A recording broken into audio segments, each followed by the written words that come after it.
একদম বিছানায় পড়া ছিলেন। হ্যাঁ, এর বেশি আমি উড়ে থাকতাম না। এর বেশি উঠাইতে পারতেন না। না, তো আমাদের এখান থেকে চিকিৎসা শুরু করার কতদিনের মধ্যে আপনার মনে হলো যে একটু স্বাভাবিকের দিকে আসতেছেন? 6 মাস ওর ওষুধ খাইছে আর এই স্বাভাবিক হইছে। 6 মাসের মধ্যে গিয়া দেখা গেল যে আল্লাহর রহমতে সম্পূর্ণরূপে হ্যাঁ, এরপরে আমি আমরা টানতে আমার টাইম টানতেও চাইতাম। মানে আগে তো এতটুকু উঠাইতে পারতেন না। হ্যাঁ। এখন উঠান তো আবার পুরোটা উঠাইতে পারে। একটা এখন এই জায়গায় কি কোনো ব্যথাটা অনুভব হয়? ওইখানে ব্যথা নাই। এখন কোনো শারীরিক ভাবে কোনো সমস্যা আপনি বুঝেন? না, মানসিক ভাবে কোনো সমস্যা আছে আপনার? কোনো সমস্যা নেই। এখন কোনো সমস্যা বুঝতেছেন? আসসালামু আলাইকুম ওয়া রাহমাতুল্লাহি ওয়া বারাকাতুহু। আমি ডক্টর মোহাম্মদ আসলাম, ডিএইচএমএইচ বিএইচবি ঢাকা, বিএইচএমএইচ অনকোর্স ঢাকা বিশ্ববিদ্যালয়। বর্তমানে বিশ্বনন্দিত ক্যান্সার চিকিৎসক অধ্যক্ষ ডক্টর এস.এন. সারোয়ার স্যারের চেম্বার গণস্বাস্থ্য হোমিওতে ক্যান্সার চিকিৎসক হিসাবে নিয়োজিত আছি। চলুন আমরা সরাসরি রোগীর কাছে চলে যাচ্ছি। আসসালামু আলাইকুম। বাজান কেমন আছেন আপনি? আলহামদুলিল্লাহ। আল্লাহর রহমতে ভালো আছেন? আচ্ছা বাজান, আপনার নাম কি? আব্দুল রব আপনার বাবার নাম কি? নেজারি মাঝি নেয়াজ আলী মাঝি। আপনার মায়ের নাম? জলেকা খাতুন। জলেখা খাতুন। আপনার যেখানে থাকেন ওই জায়গায় গ্রামটার নাম কি? গ্রামের নাম গোবিন্দিয়া। গোবিন্দিয়া। গ্রাম হলো গোবিন্দিয়া। ইউনিয়ন? আনাস্তর ইউনিয়ন। আনাসচর। আনাসচর ইউনিয়ন। থানা কোনটা পড়ছে? চাঁদপুর চাঁদপুর থানা। থানা। থানা চাঁদপুর। চাঁদপুর। জেলা? জিরো চাঁদপুর। আপনি বাজান সর্বপ্রথম কি সমস্যায় আক্রান্ত হয়েছিলেন? এসে হয়েছিল আপনার? বিসমিল্লাহির রহমানির রহিম। ব্যাপার হচ্ছে আমি প্রথম আমার একটা কাশি এসেছি। আচ্ছা কাশতে আমি ঘাম টাম দিয়ে পেঁয়াকে শুবিয়ে দিত আমার। জি। এটা কোনো রকমের ওইটা কফ হইতো না। খালি কাশ। আচ্ছা কফ পরীক্ষা করছি, কফও কিছু আইয়া না। আমি বুক পরীক্ষা করছি, বুকও কিছু নাই। এরকম করতে করতে এই ডাক্তারগুলো আমার দ্বারা চিকিৎসা সম্ভব না। তা আমি মোয়াখালী জানি আচ্ছা আইলাম মোয়াখালী।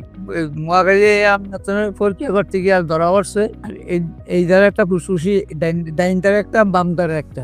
বাম দ্বার ডাইন দ্বারা ফুসফুসিটা তল যে চুলের মতো একটা ফাড়া দিছে। আচ্ছা আর এই ডাইন দ্বারে ফুসফুসিটার উপরে একটা কিলের মতো একটা দাগ করে দিছে। আচ্ছা।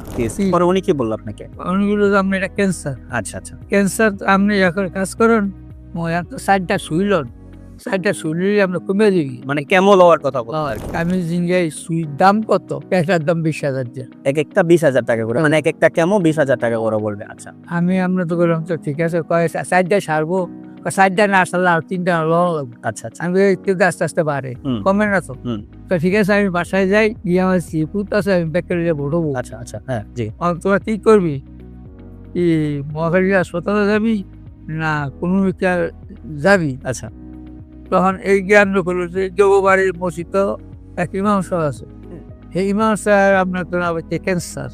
ইমাম সাহেব কিছু কেমন লয়, আর কিছু হচ্ছে এর ওষুধ। মানে আপনারা আমাদের ঠিকানাটা পাইলেন না? আপনাদের এদিকে একটা ইমাম সাহেব ছিলেন, হ্যাঁ ওনার ক্যান্সার ছিল। হ্যাঁ উনি ক্যান্সার যখন আক্রান্ত হয় তখন উনি কেমন ছিল, আবার আমাদের ওষুধগুলো খাচ্ছিল, আলহামদুলিল্লাহ অনেকটা ভালো ছিল।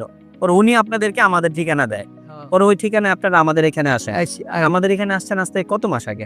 7 মাস আগে, এই 8 মাস। এটা হলো 8ম মাস চলতেছে। হ্যাঁ। আমাদের এখানে আসছেন আজকে 8ম মাস অলরেডি চলতেছে। তো আমাদের এখান থেকে চিকিৎসা শুরু করার প্রথম অবস্থা ওনার কেমন অবস্থা ছিল আপনার? আমার অবস্থা আপনার তো খুব খারাপ ছিল।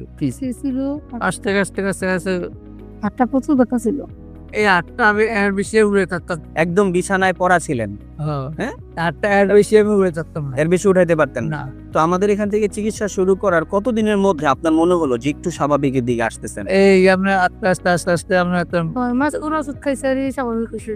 এই আস্তে আমি মানে প্রথম মাস আমাদের চলতেছিল, এখন থেকে আপনি আস্তে আস্তে একটু উন্নতি লাভ করতেছেন। 6 মাসের মধ্যে গিয়া দেখা গেল যে আল্লাহর রহমতে সম্পূর্ণরূপে। হ্যাঁ, এরপরে আমি আমরা টানতে আমার টাইম টানতেও চাইতাম। মানে আগে তো এতটুকু উঠাইতে পারতেন না। হ্যাঁ। এখন উঠান তো আবার পুরোটা উঠাইতে পারে। একটা এখন এই জায়গায় কি কোনো ব্যথাটা অনুভব হয়? ওইখানে ব্যথা নাই। এখন কোনো শারীরিক ভাবে কোনো সমস্যা আপনি বুঝেন? না, মানসিক ভাবে কোনো সমস্যা আছে আপনার? কোনো সমস্যা নেই। এখন কোনো সমস্যা বুঝতেছেন? আমরা প্রায় রোগীদেরকে বলি আপনারা আমাদের এখান থেকে টোটাল 4 মাস ওষুধ খাবেন, আল্লাহ চাহে তো 4 মাসের মধ্যে অনেকে মাফ করে। আমি এখানে চিকিৎসারত অবস্থাতে আমি দেখেছি যে 2 মাসে অনেক রোগী ভালো হয়। আমি 28 দিনে ব্লাড ক্যান্সার ভালো হতে দেখেছি। আবার অনেক রোগীর ক্ষেত্রে 5 মাস, 6 মাস, 8 মাসও লাগে। যেমন এই রোগীর ক্ষেত্রে অলরেডি 7 মাস লাগছে। 7 মাস ধৈর্য সহকারে ওষুধ খাওয়ার ফল আজকে আলহামদুলিল্লাহ এই রোগীটা সম্পূর্ণরূপে সুস্থ।